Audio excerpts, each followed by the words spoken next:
Recording studio Alamnagar Madhepura. Music by Umesh Shukipur बाजार।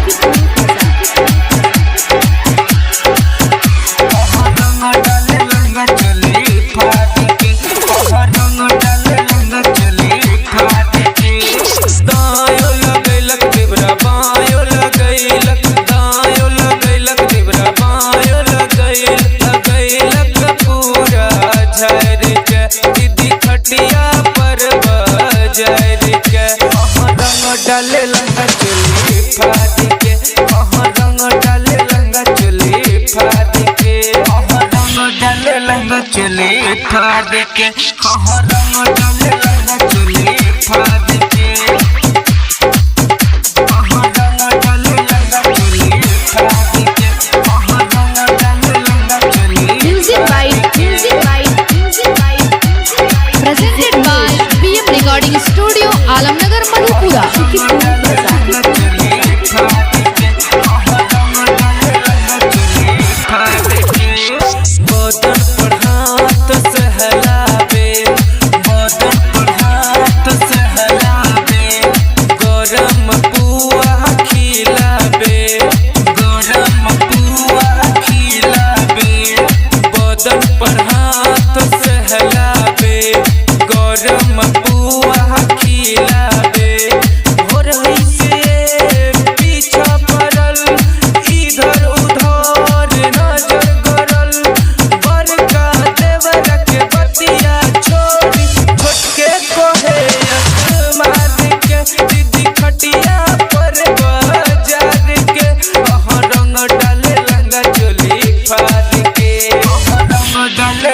चोली फाड़ के रंग डाले लंगा चोली फाड़ के। Presented by BM recording studio Alamnagar Madhepura. Music by Umesh Shukipur बाजार।